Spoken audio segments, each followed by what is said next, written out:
Hey y'all, welcome back to Poplar Creek Farm. I know it's been a bit since I did a video. I think it's been over a week now. The reason was that I was up at the Boonville Oneida County Fair for 5 days last week, from Tuesday to Saturday. It actually went through Sunday, but we decided to come home Saturday. It was just very exhausting. It was a lot of really long days. Long days being away from the farm, long days being away from my kids. They came up with me some, but it was just a lot. And being away from my husband and just everything. It was too much. So we decided to come home on Saturday, which I very much needed. Today I worked, so I needed to be able to catch up, have a day to catch up on everything. And we came out here and harvested a whole bunch out of the garden. I'll show you guys some pictures of some of what we harvested.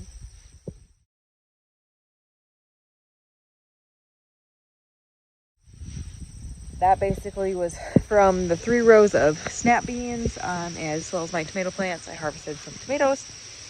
So we canned the beans. I pressure canned a bunch.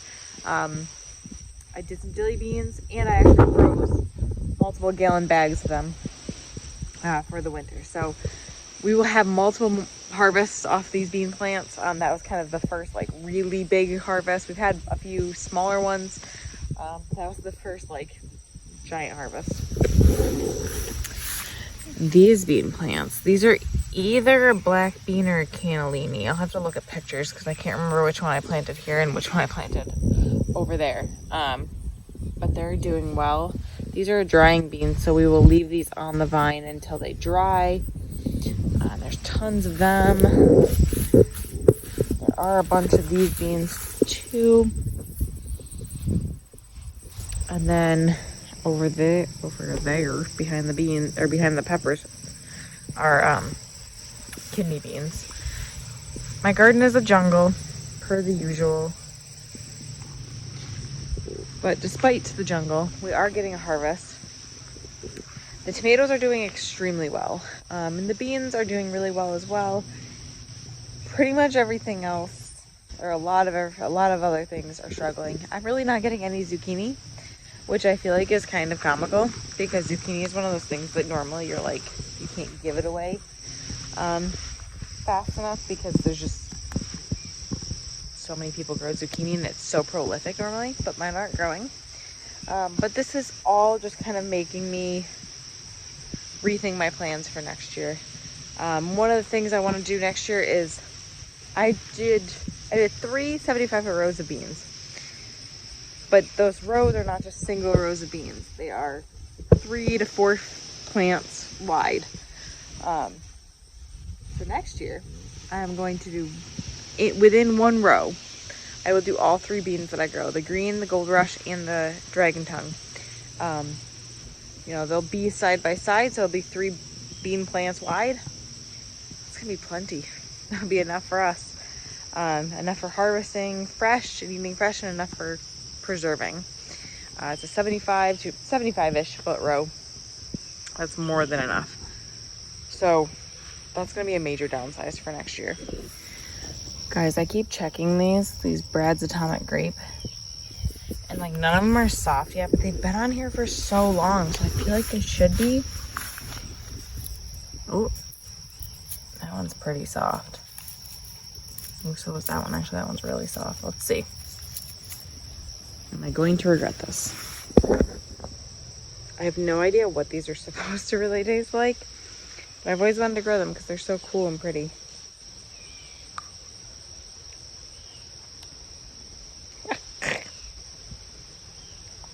Not ripe. Not ready.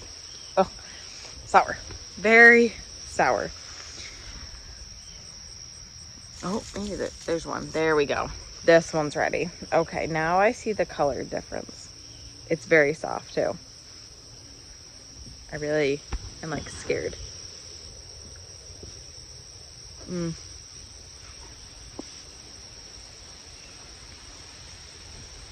That is a ripe tomato. Okay. The other one was not. The other one was hard to bite.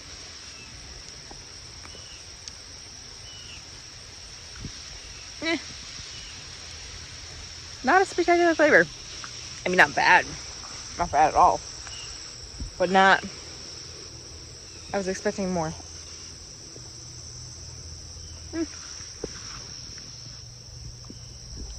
I'll eat them. Again, they're not bad. It's not quite what I was expecting. Couple red, they're supposed to be fully red. Not quite ready, but ready enough.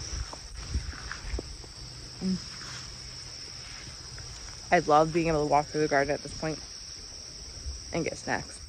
It's crazy the size difference in the beans back here versus the beans up there. Those are probably about a foot and a half shorter than the ones back here. I mean, look how lush this is. It's kind of insane. Can't wait to pick those. Obviously, you can see all the weeds through them, but kind of is what it is. We are harvesting tomatoes. Oh, well, that stinks. That'll go to the pigs. It's like such a pretty tomato otherwise. We're randomly getting blossom and rot now. We weren't at all. Now a bunch of them have it.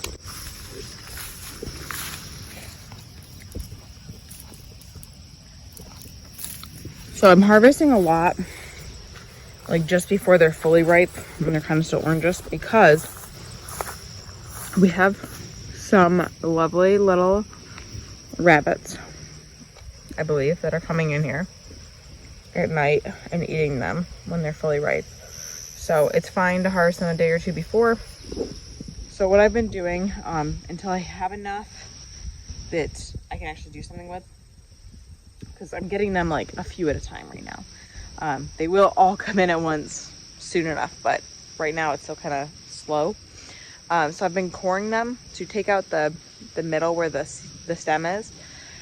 You can score the bottoms to kind of put an X on the bottom, and then they skin really nice once you go to process them. But I have an attachment for my KitchenAid that I just put them through. It takes the skins off, so I don't really need to do that. But I core them ahead.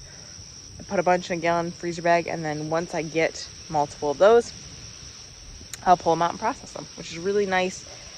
Kind of makes the work a little bit, you know, if I have to wait weeks, if I don't have time and I have to wait a couple weeks, I'm not wasting tomatoes. They're not just sitting on the counter rotting, as I've done many years in the past. Look at that bad boy. That right there is an Italian heirloom, and that's gonna get picked because that is so big. There we go. Look at that thing. This is why I love Italian heirlooms.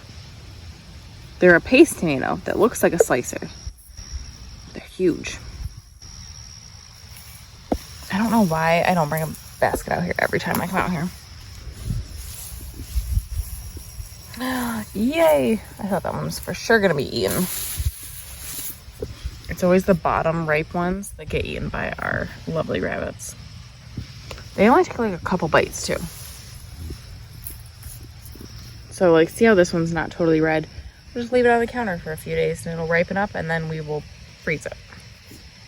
These are the new girls. They're really small and they're cute, but they're producing super well. So I kind of went back and forth with whether I like them or not because they're so tiny. But they're producing. Oh, see? I don't think that's a rabbit. That's, well, it might have started as a rabbit. And then something else got in it. Stinkers. Like, look at these clusters.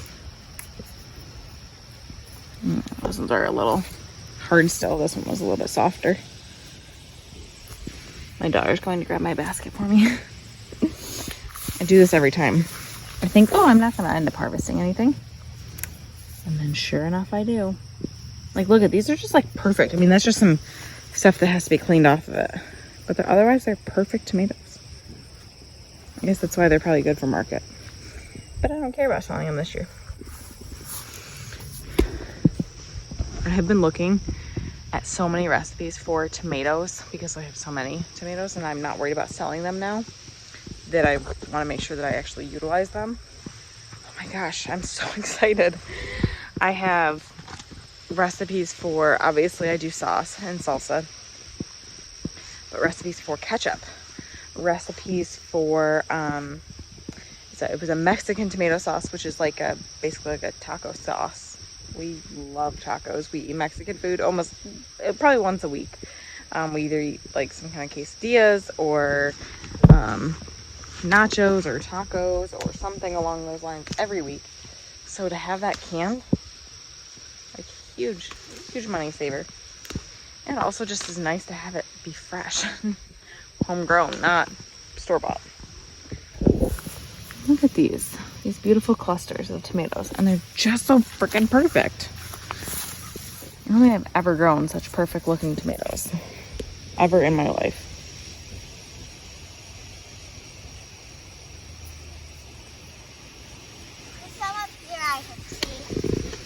Okay, we'll pick them. What? We'll pick them. Thanks for bringing me the basket. Is that one ready? Yep, that's good. I was literally out here yesterday picking. I picked beans yesterday. Look at that. I haven't even gotten I've gotten maybe a little more than halfway up a row. I haven't even gone to the other row. These ones I have to go and feel because they're all the black ones, so I'm not 100% sure when they're ready. You find cherry tomatoes? I love cherry tomatoes. Yummy.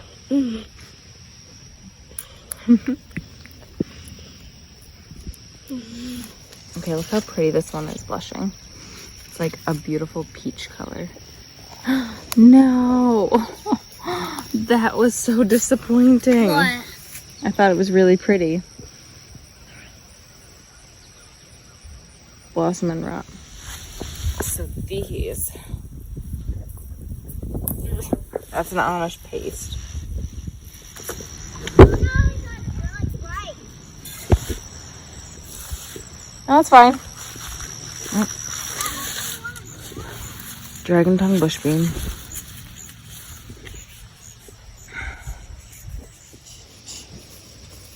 Oh boy, that's red. Red.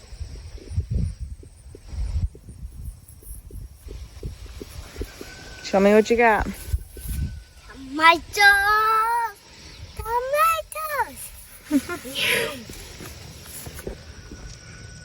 So I just wanted to give you guys a little update as to where we've been and what we've been up to and how the garden's going. But this is kind of our daily routine now. We're gonna be checking the garden every day. I was in here yesterday and these tomatoes weren't ready. So we'll let the ones that aren't quite ripe sit on the counter for a day or two, and then we'll freeze them. Probably next week I'll start working tomatoes up. Like salsa, sauce, all the things. Yummy. This one's not ripe, excited. So you have to ripen it. Yeah, it'll sit on the counter. But thank you guys so much for hanging out with me today. Remember, we're growing today for a better tomorrow. Please like and subscribe and join me on the next one.